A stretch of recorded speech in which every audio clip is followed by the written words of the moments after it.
അപ്പൊ അച്ഛൻ ഈ ഹരിഗോവിന്ദ് എന്ന് പറഞ്ഞ ഒരു പയ്യൻസ് ഉണ്ട്, നമുക്ക് ഒരു +2 പഠിക്കുന്ന പയ്യൻസാ. അവന് കുറച്ച് കുരുത്തക്കേടുണ്ട് കേട്ടോ. അവ ഇപ്പൊ ഒരു കുരുത്തക്കേട് പറയണേ, നമ്മുടെ ആ കാപ്പിപ്പൊടി അച്ഛനെ കൊണ്ടൊരു പാട്ട് പാടിക്കണമെന്ന്. ഇപ്പൊ വന്നതേ ഉള്ളൂ അവന്റെ കുറിപ്പ്. നല്ലതാണ്.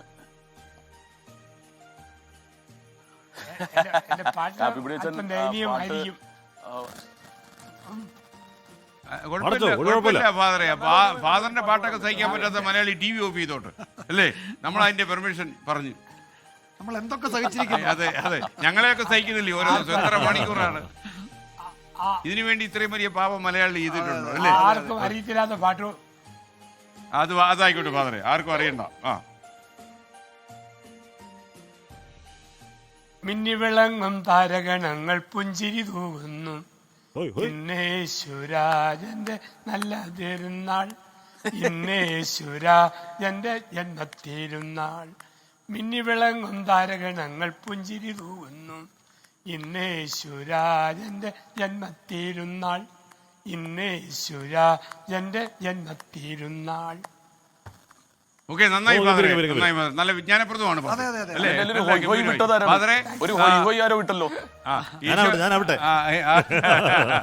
അത് പശ്ചാത്തല സംഗീതം ഒരുക്കിയത് ആൽഫി താജ് ഇബ്രാഹിമാണ് കേട്ടോ ഫാദറെ.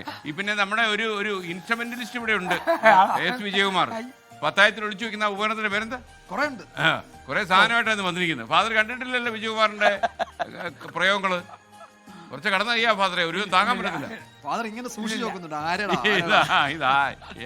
ഏത് കക്ഷിയാണെന്നുള്ളത്. ടിനി, എപ്പോഴെങ്കിലും ഫാദറിന്റെ സ്റ്റേജ് തമാശകൾ കേട്ടിട്ടുണ്ടോ ടിനി? പിന്നെ നമ്മളിപ്പോ മിമിക്സ് പരേഡിന്റെ ഇടയിൽ അച്ഛൻ പോകുന്നുണ്ട് കോമഡി പരിപാടിയായിട്ട്. KS പ്രസാദിന്റെ ട്രൂപ്പില് പരിപാടിക്ക് പോകണ്ട അച്ഛൻ. ആണോ? എന്റെ അമ്മ. ഒരു പ്രാവശ്യം ഒരു തവണ പോയിട്ടുള്ളൂ. മെഗാഷോന് അല്ല, അവരുടെ പരിപാടി കേൾക്കണല്ല, അച്ഛന്റെ പരിപാടി മെഗാഷോന്റെ ഇടയിൽ വരുമ്പോ. ടിനി കേട്ടതില് ടിനി ഊറി ചിരിച്ചു പോയ, സാധാരണ ടിനിക്ക് പാട്ട് കേട്ടത് ഊറണമെന്ന് തോന്നുന്ന ആളാണല്ലോ, അപ്പൊ അങ്ങനെ ചിരിച്ചു പോയ ഒരു കോമഡി പറഞ്ഞേ. അല്ല, അച്ഛനെ നല്ല എഡിറ്റഡ് ആയിട്ടാ പറയുന്നത്, അത് ഏക്കും എന്ന് തോന്നുന്നതാണ്. അതുകൊണ്ട് എല്ലാ തമാശകളും ഞാൻ ചിരിച്ചിട്ടുണ്ട്. കൂടുതലും ഈ ദാമ്പത്യവുമായി ബന്ധപ്പെട്ട എക്സ്പീരിയൻസ് ഉള്ള പോലെ പറയുന്ന ആ സംഭവങ്ങളുണ്ട്. അതാണ് എനിക്ക് ഏറ്റവും ഇഷ്ടം.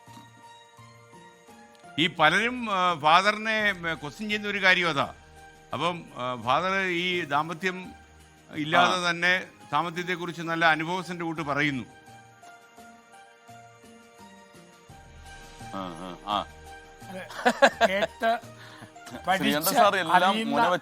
അനുഭവങ്ങൾ പ്രസംഗമായിട്ട് വരുന്ന, അതെ, അത് കേട്ട് പഠിക്കുന്ന കാര്യം പറയുന്ന കേട്ടോ. പലരുടെ ഷെയറിങ്ങിന് കിട്ടുന്നത് പറയുന്നതാ. അല്ല നമ്മള് ശ്രീകണ്ഠ സാറേ, നമ്മളിപ്പോ സിനിമയിൽ പൈലറ്റായിട്ട് അഭിനയിക്കും. അതിന് വണ്ടി ഓടിക്കും, പൈലറ്റ് ഇത് പറപ്പിക്കണമെന്നില്ലല്ലോ, അത് നമ്മുടെ ഒബ്സർവേഷൻ അല്ലേ. ഓക്കെ, എന്തായാലും ഫാദറെ നമ്മുടെ കൂടെ ചേർന്നതിന് വളരെ സന്തോഷം. ഈ ക്രിസ്മസ് ദിനത്തിൽ അങ്ങേക്ക് എല്ലാ ആശംസകളും ഞങ്ങൾ നേരുന്നു. ഈശോ മിശിഹായ്ക്ക് സ്തുതിയായിരിക്കട്ടെ ഫാദർ. എല്ലാവർക്കും ക്രിസ്മസ് മംഗളം, സ്തുതിയായിരിക്കട്ടെ, ക്രിസ്മസ് മംഗളങ്ങൾ. Thank you. അതുപോലെ ടിനി ടോമിനും ഞാനൊരു സംശയം ചോദിച്ചോട്ടെ, അച്ഛൻ പോവല്ലേ?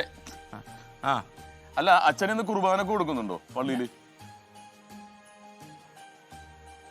ഇപ്പോൾ അല്ല, ഞാനൊക്കെ അച്ഛന്റെ മുമ്പിൽ കുർബാനൊക്കെ നിൽക്കുകയാണെങ്കിലേ ഇങ്ങനെ അപ്പം വായിൽ വെച്ചാൽ എനിക്ക് ചിരി വരും. അതുകൊണ്ടാണ് അച്ഛന്റെ മുഖം അത് കൊടുക്കുമെന്ന് ചോദിച്ചാണ്. അച്ഛൻ 9 മണി കുർബാനുള്ളത്. അപ്പൊ അച്ഛൻ താമസിക്കണ്ട. 8:43, 45, 8 മണി 43 45 സെക്കൻഡായി. ഓക്കെ ഫാദറെ, താങ്ക്സ്, വളരെ നന്ദി. ടിനി ടോം, വളരെ നന്ദി. Thank you for joining in our special show. Okay, thank you. Happy Christmas. Merry Christmas. ലോകത്തെവിടെയായാലും ഏത് സമയത്തും 24 വാർത്തകളും ഓഗ്മെന്റഡ് റിയാലിറ്റി പാക്കേജുകളും എക്സ്പ്ലെയിനറുകളും വിശദമായി കാണാൻ ഞങ്ങളുടെ യൂട്യൂബ് ചാനൽ നിങ്ങൾക്ക് സബ്സ്ക്രൈബ് ചെയ്യാം.